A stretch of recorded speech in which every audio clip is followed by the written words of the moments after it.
Now, we've been talking for a number of weeks now. It's been a huge issue in the world of movie news for the last little while. Understandably so, of course, is the big split between Sony and Marvel as far as Spider-Man.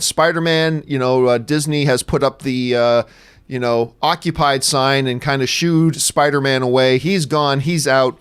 And now Sony's going to move forward with their own things. Now, I've been saying this whole time, hey guys, listen, as long as there's time, there's hope. As long as there's time, there's hope. Well, there's no more hope. It's even though, you know what, and to be fair, Kevin Feige has been telling us it's done. The people at Sony have been telling us it's done. But these eternally optimistic people like myself have been saying, as long as there's time, all four, as long as there's time, there's hope. As long as there's time, there's hope. To be fair, they have been kind of telling us, guys, it's amazing that we were able to have this ride at all in the first place, but the ride has come to an end, and now we're going back to the way things were. And now they put another explanation point on it. Speaking at an event, the Sony Pictures CEO Tony Vinciquerra said the following. For the moment, that means what it is. The door is closed. Talking about whether, if there's any chance of Spider-Man and Disney can reignite their talks and get things back together. For the moment, the door is closed, he said. We had a great run with Kevin Feige on the Spider-Man movies. We tried to see if there's a way to work it out. The Marvel people are terrific people. We have great respect for them. But on the other hand, we have some pretty terrific people of our own. Kevin didn't do all the work. Spider-Man was fine before the event movies, did better with the event movies, and now that we have our own universe, he will play off the other characters as well.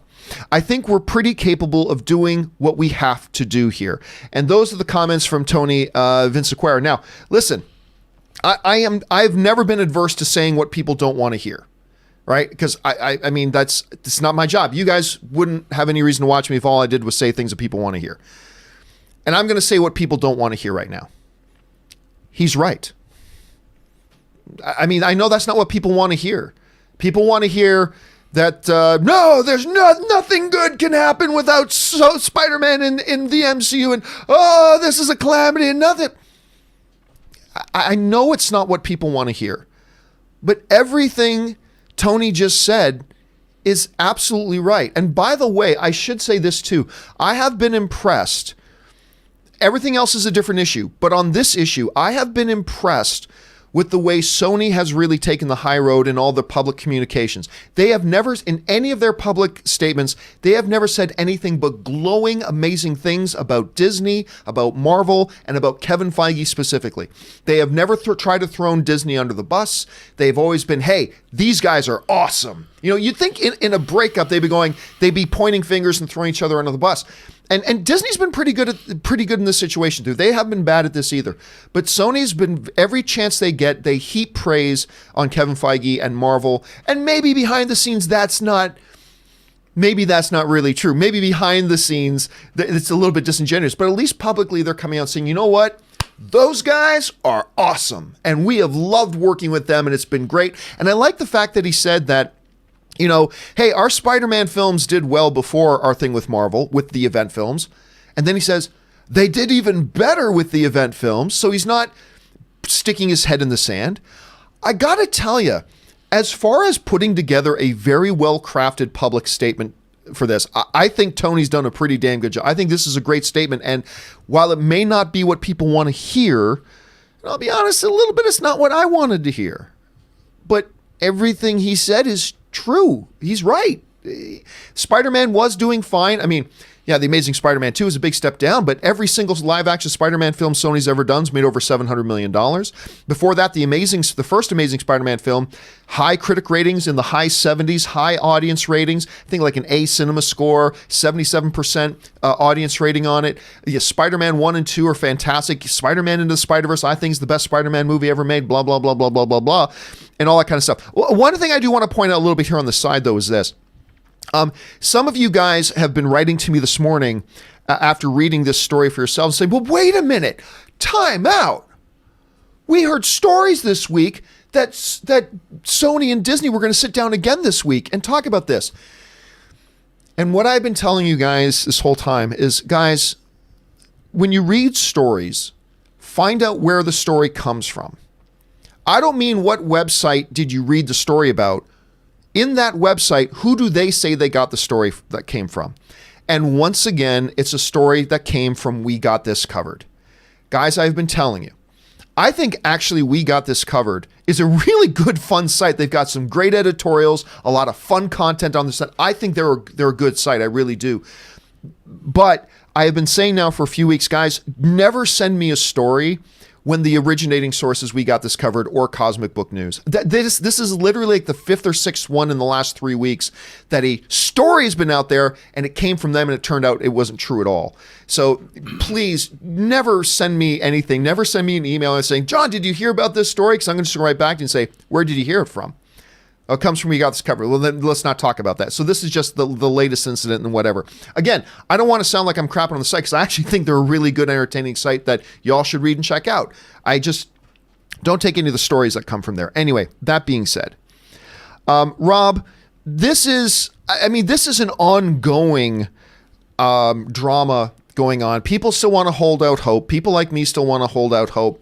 But when you hear the CEO say, and it reflects kind of what I've already believed, that, Sony will be fine with the MCU will be fine without Spider-Man. They were fine before Spider-Man. They'll be fine again. I think Sony will be fine. They've really put out some good stuff lately. I think everything will be okay, even if it's not the best case scenario. You hear these statements. Where's your head at right now when it comes to this whole thing? And what do you make of the statements? Well, you have to understand how the business of Hollywood works. I know you do, but this is just business as usual. This is a studio taking what they have, their asset, and they're taking it back and they're using it, as they always would. I mean, the fact that we got a Tom Holland SpiderMan in 5 MCU movies is amazing. Now, what will happen is they will take back, Sony's taking back Spider-Man, that's theirs, that's their prerogative, and they'll go make Spider-Man movies. It's just like I always say to people, like, you might have many different friends scattered across, say you live in Los Angeles like we do. I've got many friends that live in Los Angeles. I'm not out every weekend as a group partying with all my friends and doing things. Sometimes I go out with one of my friends. Sometimes I don't see my friends for months at a time. They're going to make a Spider-Man movie where, hey, we're going to see Craven, or we're going to see Morbius, or we're going to see Venom, or we're going to see somebody else we haven't heard of yet. We don't need the Avengers or the MCU for the next 5 Spider-Man movies. Spider-Man's going to go off and have adventures on his own. And Sony is going to go make these movies just like they made 5 Spider-Man movies previously before Spider-Man was involved in the MCU. And they'll probably be pretty good, as you pointed out. What's really going to be interesting, though, is to see just how good they are. I mean, now they have a high bar that is set for them. They have a high bar. Remember, now they're expected to make $1 billion. Their next Spider-Man movie is expected to make $1 billion. And it will be very interesting with that kind of financial pressure from their parent company, from their shareholders. If Tom Rothman and the fellas back at Sony are able, and Amy Pascal, are able to create a Spider-Man movie on their own, that will make $1 billion. Because if they don't, I think you might be seeing Spider-Man coming back into the MCU. Oh, I hope not. I hope not. Because you know, and I know this is probably your elite, that's a ridiculous notion. That's a ridiculous notion. Well, look, they've got to make money. At the end of the day, it's always going to be. It's all going to be money. Yes. And if they do pull off another great movie, I mean, Venom was a huge surprise financially. Yeah. Nobody thought it was going to make that much money. And I didn't. and now Sony is expected to exceed that at least. And they're expected to make at least another $1 billion Spider-Man See, film. I don't know. I don't think anybody at Sony right now has... Look, even at Marvel, with Spider-Man being in Avengers movies and in Captain America, even then, one of them just made over $800 million. Only one of the 2 that they made standalone was $1 billion, and that's with Spider-Man in all those films. I think they need to go into this, and I think probably they have some cooler heads over there where they just know, you know what? No, if we make over $700 million, like, look, you can't put out another Spider-Man movie and have it make $475 million. No, you can't. But you also can't make the 3rd highest grossing Spider-Man movie when you take Spider-Man back. There's pressure there. There's going to be you guys weren't able to make a deal and you made $300 million less than the last Spider-Man movie. I mean, they're in. Look, I'm sure they'll rise to the challenge, but I don't think anyone's going to be satisfied. They weren't satisfied with an Amazing Spider-Man 2 that made only, what, 700 and some odd million? Well, I don't know that they weren't satisfied with that. I think there's a couple things. Number one, when that was all going down, Sony was in a massive state of upheaval, right? Right. First of all, the overall company, which is in a much better position now, there was some wondering if Sony might go under at one point. Like, we forget about that now, but when you go back to that year, Sure. there's a lot of questions about Sony going under as a whole. They weren't doing well as a company overall. The Amazing Spider-Man 2 was a big dip from the Amazing Spider-Man 1. All that kind of stuff. I think you're in a very, very different position now, because I think if you're looking at, the Sony position, I think it would be ridiculous to think that $1 billion, like Rob, you said yourself the other day that we live in this kind of ludicrous time where like some people completely unrealistically now suddenly think the bar is $1 billion. But they made a Venom movie that made over $800 million. Sure, but you can't just say that everything one of those is now becomes the de facto norm. I think they will be smart and go, you know what? If we put out a Spider-Man movie and it's good, and it's got to be good. I mean, that's the bottom line. It has to be, because if it's bad, if they do a first Spider-Man movie and it's like Spider-Man 3 bad or the Amazing Spider-Man 2 quality, then they're in real trouble, and it doesn't matter if it makes $1 billion. Look, I think also, I don't know what they're expecting Morbius to do, but Morbius isn't going to gross $800 million. No, but then again, I was saying Venom wouldn't gross $800 million. No, but I don't think Morbius will, but I think they're going to be realistic. All they want right now is they understand, I believe, that they need to create a foundation of establishing a reputation of quality. They're off to a good start. Fans liked Venom. Mm-hmm. We loved Spider-Man Into the Spider-Verse. If they put out a Morbius movie, I think they know right now it is more important for them to make a Morbius movie that people like and contributes to that foundational base, that they're reforming the overall image of Sony's Spider-Man movies, of saying, actually, Sony's Spider-Man movies have a foundation of quality. And I actually think when they're looking at Morbius, they're not looking for it to be an 800, because I think you're absolutely right. Oh, this movie ain't going to make 800 million. You know, I have a theory, by the way. Ooh, I want to hear it. I've never said this to anybody. Over under 50%, Spider-Man is going to show up in that Morbius movie. I'll go under. I think that, look, there's no way a Morbius movie can do, I just don't think it can. You put Spider-Man in that Morbius movie, and you make it work. They were already shooting that movie before the deal ended. Oh, I know. I know. They can't. It's not possible. We'll see. You would literally have to. They were already shooting the movie. You would literally have to stop, rip up the script, completely start from scratch, and they're done shooting. The movie's wrapped. The movie is wrapped, but look, as we all know, they do reshoots. I mean, hell, they're reshooting Rise of Skywalker right now. But you're not fundamentally changing the entire, like, inserting Spider-Man into it. I'll bet you.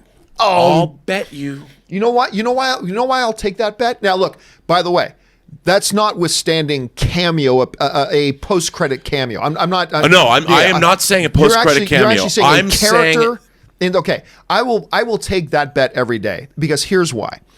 I'm standing by what I said before, where I believe that Sony understands right now the most important thing for them to do in the next 1 or 2 movies is establish a reputation of quality, that audiences like their movies. And if you at the last second rip up your movie just to shoehorn in Spider-Man for the sake of a few shekels, they're going to undermine themselves. I don't think they're going to rip it up. I think the way I see it is the way Black Panther was included in Civil War. I could see Spider-Man being included in this Morbius movie, but they hadn't started shooting Civil War when they put Black. No, they hadn't. But it's not out of the realm of possibility. I'm just saying, now that they have Spider-Man back. But you're saying you're taking over 50% on that. Yeah. See, I don't even think they're going to put Spider-Man in the Venom movie, other than maybe a post-credit scene. I certainly don't think they're going to do Morbius, but I don't know. We'll see. I think Morbius. The thing about Morbius is, how do you tie in? It's a tough tie-in to the Spider-Verse. I'll tell you, man, I think Spider-Man's going to show up in that movie. I could be wrong. By the way, I have no knowledge. I am pulling this theory. We're speculating. I'm pulling this theory. I don't want people going, Rob Burnett said. But I'm listen. like, no, I don't. I have no knowledge. But if I was Sony, if I was Tom Rothman, I'd be like, you know what? We got to show our little good faith. Why don't we throw Tom Holland? Hell, I'd pay the guy $5 million to be in that Morbius movie. But you're putting the quality of the movie But at risk I don't with the think last second. I don't think you're putting the quality. I think if they're going to do it, it's going to be done really, really well. Whew, man, look, to be fair, though, I think you have said some much crazier things, and some of them have actually turned out to be real. So, I mean, you're right. I mean, look, the possibility, but again, I don't even think, let alone Morbius, I don't even think he's going to be in Venom other than maybe a post-credit scene, but we'll have to wait and see. But again, going back to the $1 billion thing, I think it'd be ludicrous for anybody to say we have an expectation of a Spider-Man movie now that he's out of the MCU, back into this new fledgling universe, all this kind of stuff that when Marvel only made one of their 2 movies made $1 billion, and that was after him being in Infinity War and Endgame and all that kind of stuff. I think it would be really unwise for anybody to go with those sorts of expectations. They make $700 million on a standalone Sony movie without Marvel. I think that's a win. I think it's a big win. I just think that everybody in Hollywood thinks they know everything, especially when you're in positions of power. These guys at Sony, we shall see. Remember, they're the studio that made Men in Black International. And they're the studio that made Ghostbusters. And now they're full of their Venom money, and they're full of their Oscar win for Spider-Man Into the Spider-Verse, and they're full of distributing a movie that made $1 billion. So I understand. They're riding high on the hog. It's easy for everybody to be magnanimous, but let's wait for that first day of whatever Spider-Man movie. Let's wait for Morbius the Living Vampire to come out, and let's wait for their Spider-Man movie to come out, or Venom 2, which I actually have very high hopes for. So do I, especially with Andy Serkis involved. Proof's in the pudding. You and I would both agree, though. I think you and I would both agree that more important than whether it makes $1 billion than $800 million. I think you and I would probably both agree. Long term, the most important thing is that these next 2 movies, particularly the first Spider-Man movie, which I guess will be the third, have to be good. Because if they're not good, this is all just academic. Everything else is just academic, right? You know what? After it's going to be really interesting to see what their regime does, because I can see that they're these creatives there, these studio executives. After reading, I don't know. I will tell you this. Sony has really impressed me the last little while. They've made some major corporate changes, like major leadership structure changes. Yeah. They've been doing some good things. I will tell you what, though. If you're right, and it ain't impossible that you're right, if you're right, and me thinking it's too late to even put him into Venom, which isn't coming till well after Morbius, if they decide to shoehorn Spider-Man into Morbius at the last second, every ounce of goodwill I've started to develop towards Sony is gone. I will lose all respect for their judgment. What if Spider-Man in Morbius? I mean, to me, if I heard that they put Spider-Man into this Morbius movie, I would be so excited. I'm like, no way. It would be so last second and so rushed and so shoehorned. Especially after, we've already shot the movie. Let's now restructure the movie to incorporate an entirely different character as a major point in our film. Can be done. It could be done. And you know what? If I was running Sony, I mean, the real question is, could you get Tom Holland to do it? I'm sure you can. Just pay him the cheddar. Well, Tom Holland's, again, he's been like Sony. So, and why wouldn't you want to work with an Oscar winner? Yep. He's saying all the right things. He's saying, I'm looking forward. This is going to be great. We're going to make them even better, blah, blah, blah. I still like the idea of Lord and Miller doing a live-action Spider-Man movie with Tom Holland. I think it's a great idea. That could be so freaking awesome. Anyway, guys, question is, what do you think about all this stuff? The comments, what are they going to do? What do you think about the statement made by the CEO of Sony Pictures? Jump on down the comment section below and let us know your thoughts.